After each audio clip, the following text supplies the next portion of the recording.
Oi, gente, tudo bom com vocês? Estamos de volta com mais um vídeo dos embaixadores. Olá, tudo bem? Que bom estar aqui de volta. E hoje é 4 capítulos, viu? Sim, a maratona aqui vai ser... A gente vai ter que correr para dar conta de falar 4 capítulos em um vídeo só, né? Mas a gente vai tentar ser breve aqui, pegando os pontos principais de cada capítulo. Mas antes da gente estudar, né, de gente falar aqui sobre o que os capítulos dessa semana tem a nos dizer, eu só quero lembrar você que se você ainda não é inscrito aqui no canal, para não perder mais tempo e se inscrever, porque assim você vai ser notificado, se inscreva aí, ative o sininho, porque assim você vai receber aí os alertas e não vai perder nenhum vídeo, vai ficar por dentro de tudo aqui no Lição Ilustrada. Além disso, eu também quero pedir que você deixe seu like aqui nesse vídeo, porque isso vai ajudar muito no canal, na divulgação, para que o YouTube indique esse vídeo para outras pessoas, ele vai ver que o pessoal tá gostando do vídeo e tá deixando like. Deixe também aqui seu comentário, que também vai ajudar nessa divulgação, nessa promoção do canal. E é uma forma da gente interagir também, né? Porque aqui o intuito desses vídeos, principalmente aqui do livro, é que a gente comente o que a gente achou de interessante no capítulo e que você também participe comentando o que você achou de interessante. Talvez alguma coisa a gente deixe de falar aqui, né? Até porque hoje, por exemplo, é 4 capítulos, não tem como falar tudo que os 4 capítulos, né, estão dizendo. Então, às vezes a gente deixa alguma coisa passar. Então, você lembra aí, e aí nos comentários aqui vai ser uma espécie de bate-papo entre todos nós, né, sobre o assunto dos capítulos. Além disso, também não deixe de compartilhe aí com seus amigos o link aqui do vídeo para que todo mundo tenha acesso a esse conteúdo, para que a nossa comunidade cresça, aumente, né, que a gente possa ser muito mais pessoas daqui a alguns dias. A gente tá aí com 10.300, se eu não me engano, pessoas já aqui no canal. Essa família que começou, eu fico pensando, gente, algum tempo atrás a gente era assim, poucas pessoas ali, né, começou a se inscrever, acho que o Zé deve ter sido o primeiro inscrito do canal. E aí foram se inscrevendo os adolescentes da minha base, né, que eu comecei o Lição Ilustrada para atender os adolescentes da minha base. E aí foi, assim, aos poucos, a gente é mais de 10.000 pessoas. É meio que até surreal, assim, eu acho muito incrível isso. E eu sei que a gente tem muita gente para alcançar ainda, muitos adolescentes, muitos líderes que ainda não têm acesso ao conteúdo que a gente oferece aqui no canal. Então, você compartilhando, você vai estar ajudando nessa divulgação. E eu falei isso e acabei lembrando, gente, vocês não sabem, minha correria foi tanta esses últimos dias que eu esqueci do aniversário do Lição Ilustrada. A gente fez 3 anos, gente, 3 anos de muito conteúdo, de muito trabalho e de muitas vitórias aqui no canal. E no dia 28 de março, a gente fez 3 anos e parabéns pra nós. E a gente vai ter live de aniversário na próxima segunda-feira. Mas eu vou postar lá no Instagram. Eu tô devendo um sorteio que já tá rolando lá, que, né, ficou de ser feito quando a gente alcançasse 10.000. A gente já passou dos 10.000 e eu não tive tempo de fazer essa live ainda. Mas na segunda-feira, meu marido aqui já se comprometeu comigo e a gente vai fazer a live às 7h30 da noite. Mas eu vou deixar um post lá no Instagram, no Facebook, dando os maiores detalhes. E se você que tá assistindo esse vídeo não tá participando ainda do sorteio, ainda vai dar tempo de você ir lá no Instagram e participar. Eu vou subir de novo o link, vou deixar nos stories, né, o link lá do post do sorteio, porque você tem que comentar, né, tem as regrinhas lá no post do sorteio, para que você também participe, né, quem sabe você ganha aí, a gente faz aniversário e você ganha um presente, quem sabe? Então, sem mais delongas, já falei demais, vamos pro assunto de hoje, dos capítulos do livro. A lição dessa semana teve o título O Amor é Paciente, e aí falou sobre o amor e tudo mais, não só do amor romântico entre homem e mulher, mas também do amor entre irmãos, né, e Paulo falou um pouquinho ali, a gente estudou, segundo Coríntios 13, que ele fala ali do amor. Então, foi um estudo muito interessante e ele foi baseado nos capítulos que a gente vai estudar hoje. E o primeiro capítulo é o capítulo 29, que tem o título Advertências e Apelo. Tudo começou, né, para essa lição quando Paulo ele recebe notícias dos irmãos lá de Corinto, e ele fica preocupado, porque ele fica sabendo que lá em Corinto começou a ter algumas desavenças entre os irmãos. Problemas, começaram a se desentender. E muitos dos irmãos que estavam fiéis, né, que tinham abandonado as práticas ruins, a gente estudou anteriormente que Corinto era uma cidade muito idólatra, tinha ídolo para tudo que é lugar. E muitos dos irmãos que tinham abandonado todo tipo de idolatria agora estavam voltando a algumas práticas, né, idólatras. E ele começou a ficar muito angustiado, mas ele percebeu que não era o momento ideal para que ele voltasse lá agora em Corinto. Então ele envia Tito com algumas cartas, né, dando algumas orientações para os irmãos. A principal coisa que ele queria, né, chamar atenção para os irmãos era esses 2 aspectos. Largar totalmente as coisas contrárias à vontade de Deus e se entregar. Ele faz aqui Ellen White faz um comentário dizendo que quando a pessoa não se rende por completo, o pecado não é abandonado e as tentações confundem a consciência. Então, se as pessoas estavam voltando a algumas práticas, é porque elas não tinham abandonado por completo o pecado. Elas ainda... o povo tem um ditado hoje em dia, né? Tá com um pé aqui e outro lá. Então, elas ainda estavam divididas. E isso fez com que elas começassem a praticar novamente atos, né, contrários à vontade de Deus. Então, Paulo faz agora um apelo para que elas abandonassem por completo esse tipo de prática, a idolatria, a associação com a idolatria. Então, Paulo enviou essa carta para lá para Corinto, dando algumas orientações, e entre elas, né, esse apelo para que eles abandonassem as más práticas, e a outra coisa era sobre esses conflitos entre irmãos. O problema maior é que a gente sabe que entre comunidades sempre um vai discordar de alguma coisa, né, um com o outro, só que o problema é que eles estavam levando os problemas da igreja para fora da igreja. O que acontecia? Vamos imaginar que você me vendeu uma terra. E aí, eu paguei uma parte e fiquei de pagar o restante. E não te paguei. Nós dois somos da mesma congregação, mesma igreja. E, querendo ou não, é uma questão civil, é uma questão, né, que precisa ser resolvida. Você não pode também me dar o calote. Só que o problema é que eu estava indo buscar a justiça dos homens antes de procurar solucionar isso internamente, dentro da igreja. Então, qual é o conselho que Paulo dá, que Ellen White dá? Principal, primeiro, eu tenho que ir primeiro falar com você. Ir lá e conversar, então, Misael. A gente negociou, já passou do prazo faz tempo, que ficou, ou melhor, foi eu que comprei, né? Eu falei, a ilustração é eu que tô te devendo. Então é você que tem que vir atrás de mim e falar pra mim que já passou do prazo e tal, eu preciso resolver essa questão, se eu preciso de um prazo maior, se eu preciso dividir esse valor, pra que a gente consiga resolver esse problema sem ter que levar pra autoridade, sem que você tenha que me colocar na justiça, etc. Então, o primeiro passo, tem que chegar no irmão e conversar com o irmão sobre a situação. Se não resolveu, não, eu não tenho dinheiro para te pagar, se vira, você já me passou o documento, é seu agora.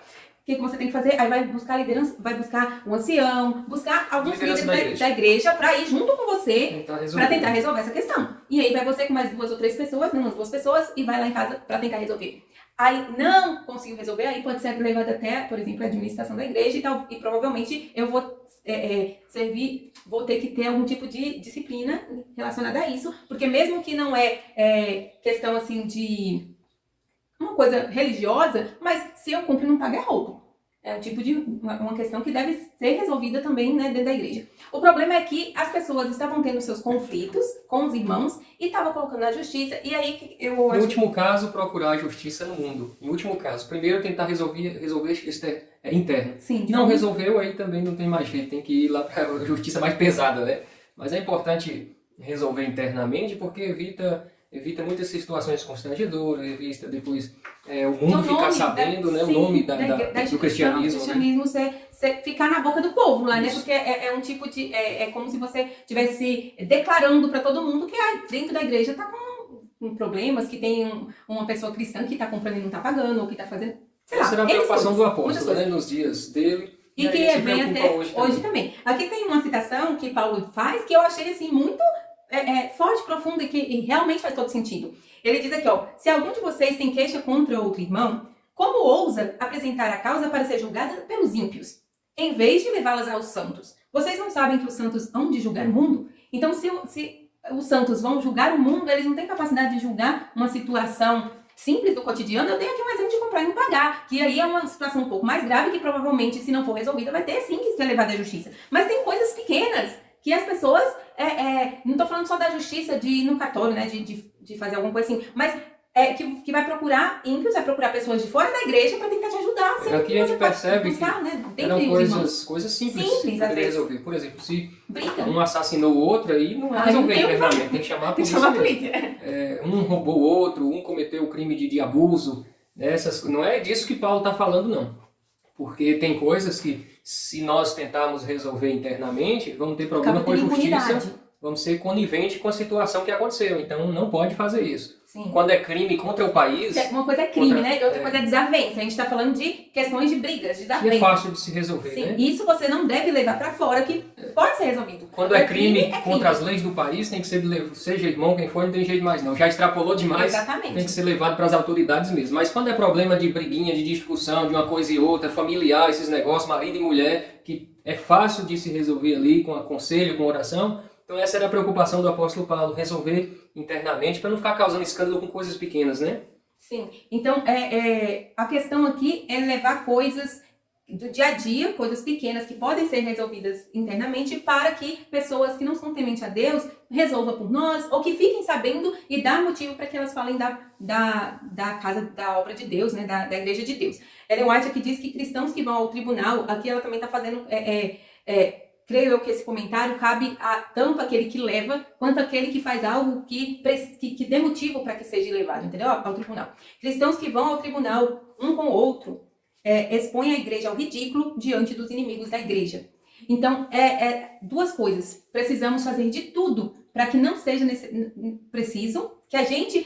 por exemplo, se eu trabalho, eu acho que isso deve acontecer muito no meio trabalhista, né? Por exemplo, se você me contrata, eu sou sua funcionária, e aí depois por alguma coisa você me manda embora e tal, você não foi justo comigo no pagar os direitos. Para pagar meus direitos. Então, é muito comum no mundo, é normal até, é um direito do trabalhador que ele leve à justiça para que ele receba os direitos dele, porque é um direito, né, gente? Mas a questão é essa. Primeiro, se nós dois somos cristãos, o conselho, tanto buscando esse princípio de Paulo e o conselho que Ellen White deixa pra gente aqui nesse capítulo, é que a gente faça de tudo para que não seja necessário levar isso a tribunal. Porque quando a gente faz isso, a gente está expondo a nossa igreja ao ridículo. É dois cristãos que professam a mesma fé, que creem no mesmo Deus e dizem ter os mesmos princípios, e um faltou com o outro, o que teve a falta já começou o erro, porque ele deveria ter aceitado direitinho, ele era cristão, ele tem que agir de forma correta.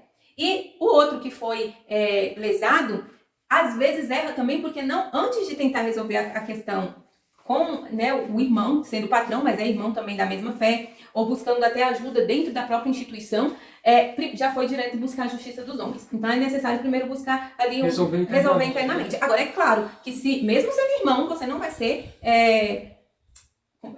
lesado, porque o outro diz ser cristão e não faz as coisas direito. Mas né? A preocupação não procure outra instância, se tem a instância primitiva que pode resolver, a primária, que pode resolver ali, que são coisas menores, com aconselhamento, com oração, Sim. Pode resolver. Não procure a próxima instância se tem uma que pode resolver a situação. Se não puder, aí sim vem a próxima instância. Sendo que se você resolver internamente, você vai estar protegendo a imagem da sua igreja perante, né, o mundo, a sociedade. Enfim, primeiro capítulo, né, esse 29, fala basicamente isso. As preocupações de Paulo sobre os irmãos que não tinham realmente abandonado todas as coisas, né, mundanas, e que agora, depois que Paulo... Porque quando Paulo estava lá com a sua influência, com a sua presença e tudo mais, as pessoas...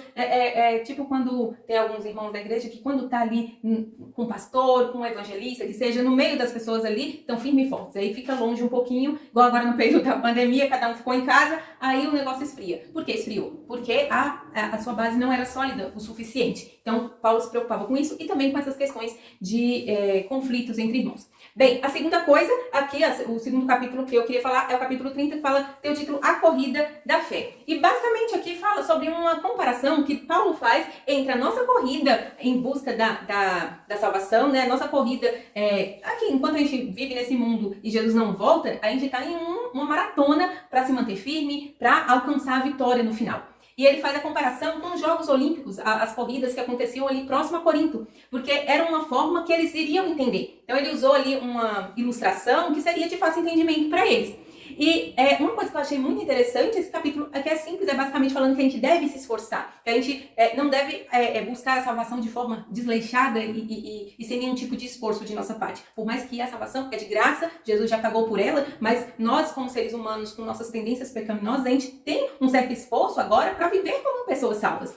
Então, ele faz essa comparação para que as pessoas entendam que nada vem sem um tipo de esforço. E se o atleta está disposto a se privar de várias coisas em busca de um prêmio mundano que tem fim, que vai acabar, que é uma coisa passageira, quanto mais nós deveríamos estar dispostos a nos esforçar e a nos afastar de coisas que podem nos prejudicar rumo a alcançar esse alvo que a gente tem. Por exemplo, ele diz aqui que aqueles, né, que participavam das corridas, né, desses jogos, como fala? Dessas competições, a palavra. Quem participava dessas competições, eles suportavam um treinamento severo e eles se negavam a qualquer alimento ou bebidas que fossem prejudiciais e que reduzissem seu vigor mental e físico. Agora imagina, um atleta, isso ele está falando nos tempos, né, dele lá na cidade de Corinto, mas hoje, nos nossos dias, pensa um atleta olímpico, um jogador, um atleta. Quanto que ele não tem que se abster de várias coisas para conseguir uma medalha de ouro, um troféu, um título de que ele é melhor, de que ele ganhou aquele prêmio e tudo mais. Uma coisa mundana, passageira, que não vale muita coisa. E ele se abstém, ele deixa de comer várias coisas, deixa de beber várias coisas, ele faz muitos exercícios, ele dorme cedo, ele acorda cedo, ele muda toda uma rotina de vida, ele tem um estilo de vida totalmente diferenciado por causa daquela profissão dele, porque ele é atleta, porque ele quer ganhar o prêmio. E porque nós, que temos o maior de todos os prêmios, que é a vida eterna, a gente não quer se privar de nada. Não quer renunciar a nada. A gente quer ficar lá, comendo tudo que é porcaria, bebendo tudo que é porcaria, com prazeres e vícios e coisas que nos afastam do nosso alvo, e ainda assim a gente quer ganhar o prêmio. Se não há renúncia, não consegue o prêmio. Exatamente. Nenhum atleta consegue o prêmio se não houver renúncias. Assim também é na vida espiritual. Às vezes até a gente é salvo, aceita a salvação em Cristo Jesus. Depois que nós somos salvos, precisa haver renúncia para a gente continuar na salvação, porque agora vem as tentações para nos derrubar, para nos desmotivar, para nós desistir da salvação, e isso vai envolver agora renúncia. Como é que um salvo vive? Jesus me salvou. Um salvo vive uma vida de renúncia do pecado. Então eu tenho que renunciar ao pecado, às coisas que são prejudiciais, aquilo que me faz pecar, entendeu? Exatamente. E aí agora, né, para fechar esse capítulo, ainda tem uma vantagem. Nós ainda temos uma vantagem, porque um atleta, ele faz tudo isso e ele não tem a garantia do prêmio, porque só um vai ganhar.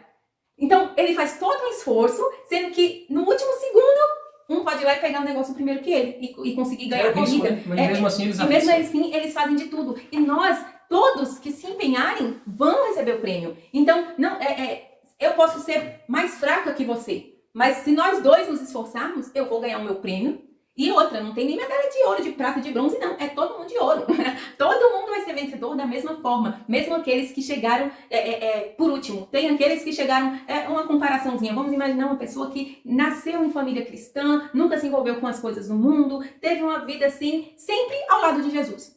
E aí vamos imaginar o outro que viveu a vida todinha fazendo as coisas que o inimigo quer. Só que ali no último momento ele recebeu um apelo e antes de morrer ele aceitou Jesus. Aquele ladrão na cruz, por exemplo. Ele vai receber o mesmo prêmio do que o outro que viveu ao lado de Jesus a vida inteira. Então, a coisa mais maravilhosa nessa maratona que a gente está correndo é que não tem diferenciação entre os competidores. Todos nós estamos correndo em busca do mesmo prêmio e aquele que chegar primeiro e o que chegar por último vai receber do mesmo jeito. Muito bem. Capítulo 31. Conselho aceito. Paulo estava preocupado porque mandou a carta para Corinto. Depois de todos esses conselhos que ele deu. Ficou preocupado dos irmãos não gostar, achar ruim. E ele ficou triste com isso, ele ficou ansioso, ele ficou na cidade de Troade esperando Tito chegar para receber a notícia se a carta foi bem recebida ou não, se os irmãos ao lerem essa carta ficaram chateados, ficaram animados, se arrependeram ou se não gostaram. Só que ele ficou nessa ansiedade, nessa oração esperando Tito e Tito não apareceu. Aí ele saiu, foi para outra cidade, também ainda angustiado, mas lá ele teve a oportunidade de reencontrar com Tito, né? E ali ele ficou sabendo que os irmãos de Corinto recebeu a carta, leu a carta e se arrependeu dos pecados. Amém. E se consertaram, né, a bagunça que estava acontecendo. Pensa numa igreja problemática, era essa de Corinto, tanta coisa ruim acontecendo lá. E eles, ao receber as instruções do apóstolo Paulo, eles começaram agora a colocar em prática.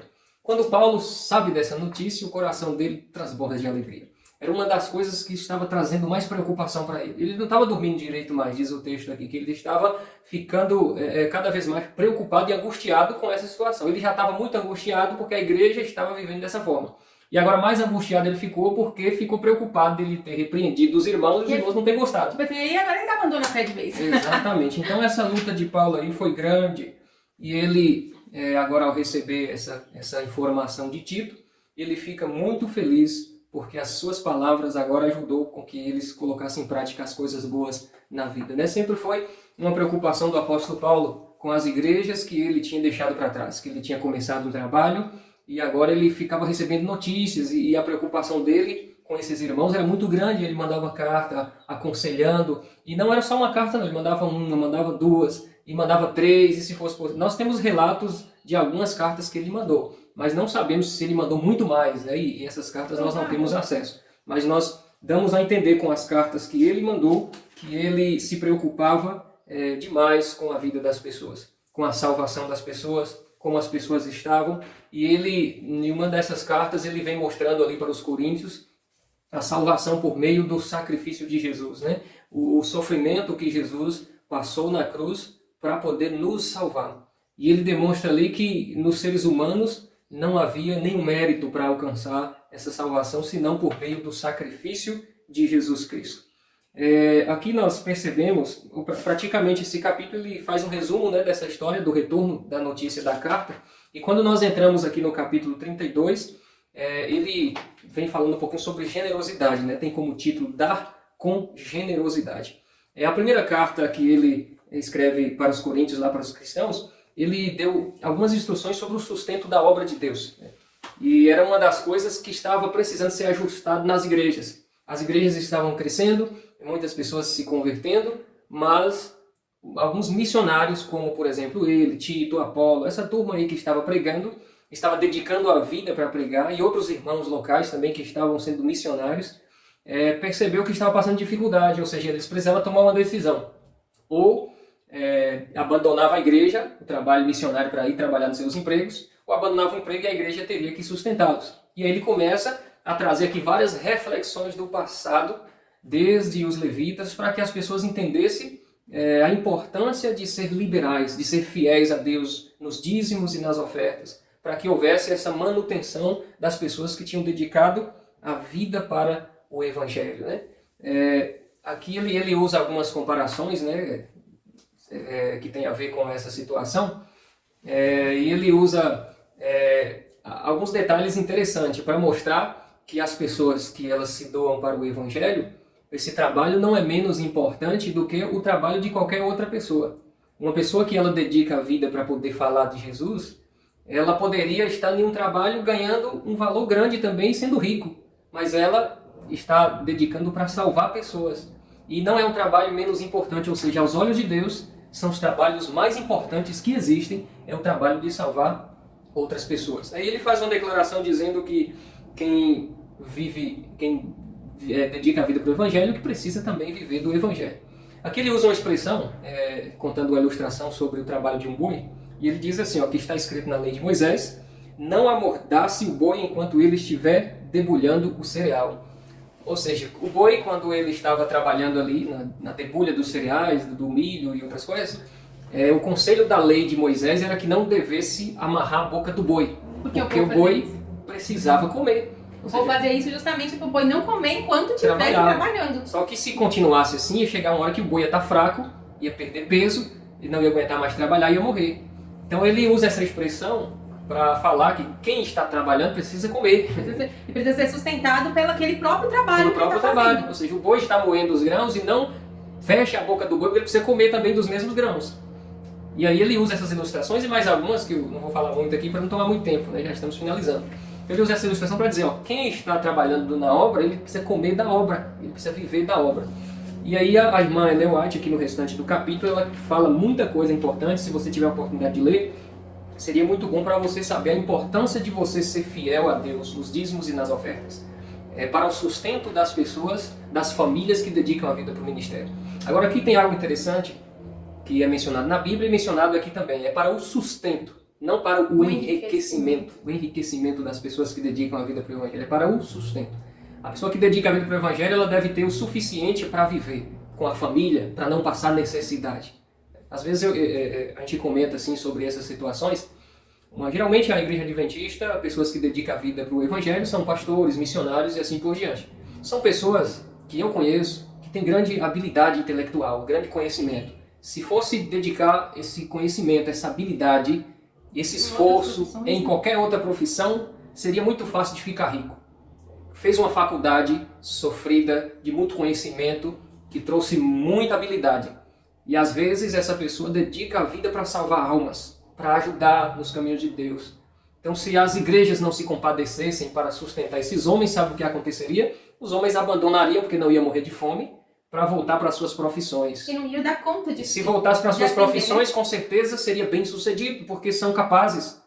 Então, a importância da manutenção desses servos de Deus, servas de Deus que dedicam a vida para o Evangelho, para que o Evangelho continue a se expandir, continue a alcançar pessoas para o reino de Deus. E essas pessoas estejam felizes porque não estão com fome, não estão passando dificuldades, estão saciadas, estão trabalhando com alegria. Então, nosso convite nesse final de livro é para sermos fiéis a Deus. Se formos fiéis a Deus, a obra de Deus será feita. Ele promete que continuará cuidando de nós, nos dando o que precisamos, as janelas do céu serão abertas, todo mundo viverá bem. Você que é doador e você que é sustentado pela doação. você faz o seu trabalho, que é sustentado, e você continua doando a Deus. E Deus está cuidando de ambas as partes. E nada faltará para nenhum dos dois. Amém. Amém? E aí, em breve, essas pessoas, né, quanto mais pessoas trabalhando em prol aí na obra do Evangelho, em breve Jesus vai voltar. E aí a nossa corrida que a gente está correndo até hoje vai chegar ao fim, a gente vai receber nosso prêmio. A coroa da vida eterna. É isso aí. Vamos orar? Vamos orar? Senhor, obrigado pelo estudo de hoje. Aqui aprendemos muitas lições importantes para a nossa vida. Ajude-nos a colocar em prática esses mesmos conselhos que foi dado para a igreja no passado, também se aplica a nós nos nossos dias atuais. Ajude-nos também a viver esses conselhos em nossa vida. É o que eu te peço e agradeço em nome de Jesus. Amém. Amém. É isso aí, a gente chegou ao fim. Amanhã a gente tem mais lição, semana que vem a gente tem mais conteúdo aqui do livro. Até mais, gente. Não esqueça a nossa live de segunda-feira. Beijo. Um abraço a todos e até o próximo vídeo. Tchau, tchau.